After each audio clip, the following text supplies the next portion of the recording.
I'm going to leave the philosophical question of if a tree falls in a forest and no one's there to hear it, does it make a sound? Take a guess to how many cameras are sold on Amazon. 8 million. There are 8 million cameras you can buy on Amazon.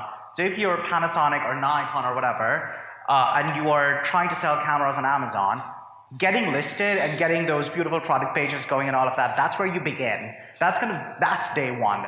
Everything that you need to do to build a successful business on Amazon is the stuff that comes after, because winning the visibility battle on Amazon is incredibly critical. And one of the things that is very frustrating for a lot of sort of manufacturing companies is that traditionally, sales and marketing have operated somewhat in silos, and it's when the two of them come together, that's what makes for a really successful business on Amazon.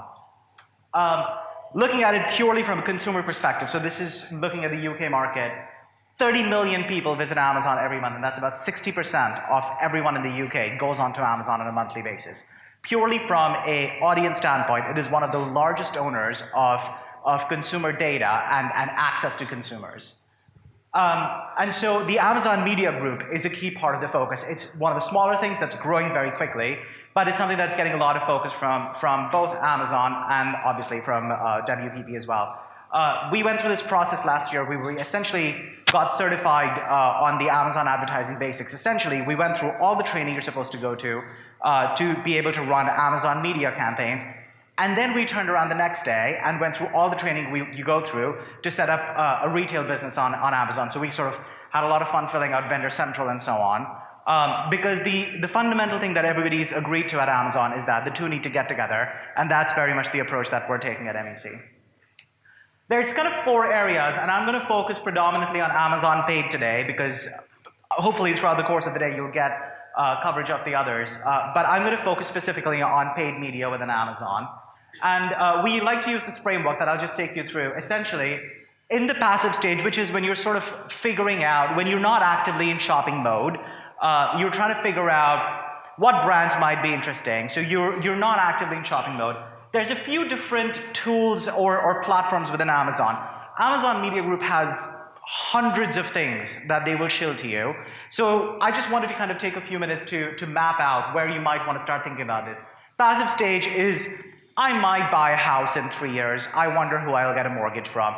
I think a BMW is kind of a cool car. I think that'll be my first car, maybe. So that's kind of in the passive stage. Then there's the trigger. When you start being in active shopping mode, bought a house, got pregnant, got engaged, ran out of toothpaste. All of those things are the trigger. And there's a few things you can do and a couple of platforms specifically that you can leverage to talk to the consumer at the trigger stage. Then there's the active stage. You are actively in market. You are shopping. This is traditionally where a lot of performance media would have sat. Amazon's view of performance or conversion media is very different. It looks very different.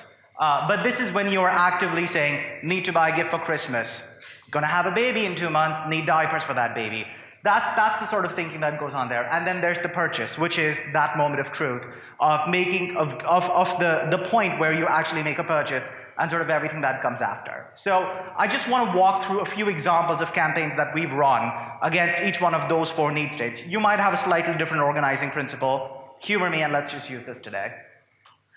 We ran a campaign for Michelin across the world. And this was actually the first campaign where a brand partnered with Amazon Originals with Grand Tour to essentially, we sponsored the Grand Tour experience on Amazon, which meant that there was a whole bunch of above-the-line media, but then there was also integration of the Michelin product within Grand Tour, which obviously makes a lot of sense because it's about high-performance cars. That content, essentially we were using Amazon as a studio because we took that content and then put that on YouTube. We used that in video dissemination, but essentially we were using the access that the talent has. Again, thinking back to just building brand desire or what would be a higher funnel thought. Here we were just driving association of Michelin with premium performance in automobiles by obviously using very, very well-known talent. The fact was that this was something that we would have done 3 years ago with someone like an NBC Universal. So I think it's just interesting that the thing that made this really win out was obviously the talent, but the fact that we could target that in a very specific way. We could take this beautiful content that had been created and specifically target people who had bought auto parts on Amazon, or target people who had recently purchased a car. So all of that stuff starts to get really interesting.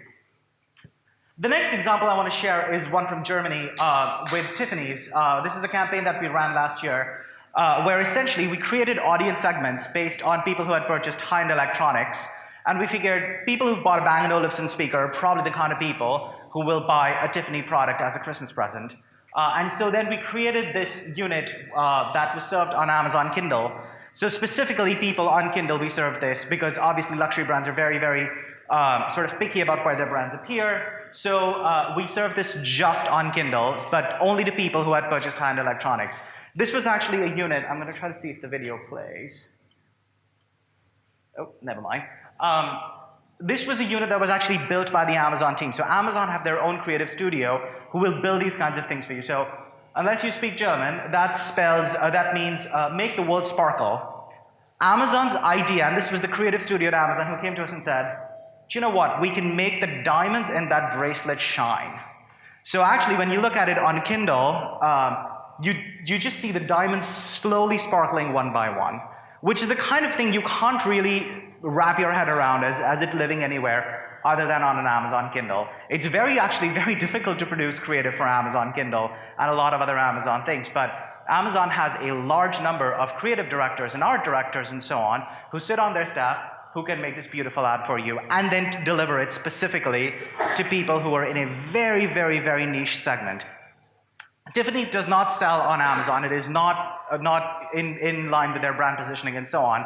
But this is an example of a retailer collaborating very effectively with Amazon to use Amazon's data to get their message out. There's also something you might have heard called AAP, or Amazon Advertising Platform. Essentially, it's Amazon's DSP. And what Amazon does with it is essentially Amazon buys a lot of inventory from the open web, and so when we talk about Amazon advertising, that might mean advertising on Amazon's website or properties they own such as IMDb or Twitch, but also from open exchanges, Amazon's able to acquire a lot of inventory. This is genius because it allows you to scale very effectively. So it allows you to really reach a very large number of people outside of the Amazon environment, but leveraging that Amazon data very effectively. Sort of what we had done with that Tiffany's example in using audience segments very, very intelligently. And the thing that I would encourage you to think about with Amazon, and specifically Amazon's data, is to think about the audience rather than thinking about the specific website that an ad lands on. Think about people who show this particular user behavior, new moms, new house movers. All of that is information that Amazon has. And all of that is feeding into AAP, which is an incredibly powerful platform. We used it for Vodafone. Vodafone was doing this promotion around Christmas lists on Amazon. Obviously, a lot of people use Amazon for Christmas lists. But again, we did not want it to be limited just to the Amazon platform. So we essentially were able to put this messaging out over the entire web by leveraging Amazon and Amazon's access to inventory and essentially drive scale. Because the thing you want to start thinking about with Amazon is it is one thing, but the way that it plugs into other systems is really important. And then search. So I'm going to talk out of both sides of my mouth here for a minute, but trust me, there's a point behind it. L'Oreal is somebody who just nails it on Amazon search. So when you search for, in this case, foundation, 1, 2, 3, 4, 5, 6, 7, 8 out of 9 of those products are L'Oreal products. That's digital domination of the shelf, because L'Oreal just says, all right, here's a bunch of our brands that are just organically ranking high because we've done the SEO optimization and used meta tags correctly, but we're going to put paid support behind the others. And Revlon has got one teeny tiny little product over there. And L'Oreal's essentially just making sure that when someone searches for a generic product, they're making their way to a L'Oreal product. And L'Oreal's actually done something really interesting. They are starting to shift some of their search budget away from Google to Amazon. So Amazon search is great, we love it, here's this fine copy. Amazon search is very limited. And by what I say by that is, remember about all the point about Bezos thinks consumer experience first. What that means is people want to buy the product they want to buy. They don't want to set up a situation like Google does, where you just have a whole bunch of paid search links. Amazon still fundamentally wants to feature core products that people want to buy. So the number of units that are available on the search results page is fundamentally limited. and will grow a little bit, but not to the extent where Google can essentially do whatever it wants to the search results page, because the whole function of the search results page is to get people to click on paid search ads. Google doesn't have another business within the realm of search besides that. So the thing to keep in mind with Amazon search is that there is a finite scope, and the thing you really want to start thinking about, and what L'Oreal does brilliantly, is figure out how you use learnings across the 3 search engines. So the 3 search engines are Google, Amazon, and YouTube. Nobody cares about Bing. Sorry. And I'm sorry if any of you work for Microsoft. 4% market share, can't be bothered. YouTube is the dominant search engine. And if you think about a category like L'Oreal, which is in beauty, there's a lot of how-to content. How-to content doesn't really fit in on Amazon, fits in beautifully on YouTube. Products, searches about very specific SKUs don't really fit on YouTube, fit in very well on Amazon. So the thing you've got to start thinking about is the entire consumer experience across all 3 search engines. You could make the case that Facebook's a 4th search engine, but let's get to that. And then the last thing is on the actual moment of purchase. So this is something that Pepsi did in the US. Full disclosure, we didn't actually run this campaign, but essentially in the Prime Now environment, on certain days when there were major football games happening, Pepsi did this investment to get people around Super Bowl snacks or game day party, which is all specific Pepsi products. This works because Pepsi combined the media and the merch portion very effectively. There's a specific promo code, for example, over there, which to do a promo, you obviously need to get your merchandising team on board. This sort of stuff can be quite expensive, but is so well thought out. If you think about a Super Bowl investment like this, and how many people will be shopping for snacks around Super Bowl, that's pretty incredible stuff, that even at the moment of purchase, you can get people to shop the entire Pepsi portfolio. Because Pepsi is not just about one Pepsi product, right? It's the entire snacking range. It's a very effective way of getting people to buy across your portfolio. So where do we go from here? Talked about this, we'll not dwell on this too much, but I wanted to show one example of something that we did when we merged Amazon and Google data. So this is for an FMCG company, and this is our Amazon data. This is in the US, but you can kind of see that brand A and brand B are the 2 largest businesses on Amazon. They sell the most, so most shipped units and highest sales. Great. You then look at the Google data and say, all right, so our Amazon strategy should be, let's just sell more of brand A and brand B. You look at the search volume, there's not that many people searching for brand A and brand B. It's just a fundamentally kind of a specific product. You also look at the competition. If you look at the CPC, or cost per click, kind of limited, which means not a lot of people bidding on brand A and brand B. So we can conclude that brand A and brand B are just for very specific audiences. So what do we do from this? Well, what if we combine the 2 data sources and you see an opportunity pop up on brand F? This company is selling very little of brand F, but it's an incredibly in-demand consumer category, because you look at the searches, the search volume is the highest on brand F.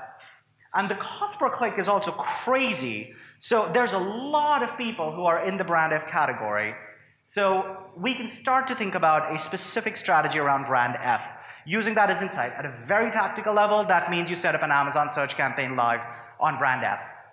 On another level, you start to think about the way you negotiate with Amazon. If you go to Walmart with predominantly brand A and brand B, do you go to Walmart with a lot of brand F potentially? So those are the kinds of insights you can start to draw when you tie the 2 things together. But the key thing that I would say is Amazon Media is a incredibly powerful tool, but it only works when you join it up with everything else. And by that, I mean not just everything else you're doing with Amazon, but also everything else you're doing in your broader consumer experience. Because the consumer kind of doesn't care if the experience they're having with Amazon online is through the merchandising team or through marketing. They just want to have an experience with a brand. So think about Amazon and strategic media investments. Think about the consumer journey. Where is it falling down for your product? Think about how you use your Amazon insights and traditional data sources. And then innovation is something that Amazon is quite keen on. We get lots of really interesting betas that Amazon opens up to us. A lot of them around Alexa right now. But start to think about how you can innovate and learn a little bit about working with Amazon in non-traditional ways. Thanks. Great. Thank you, Mudit.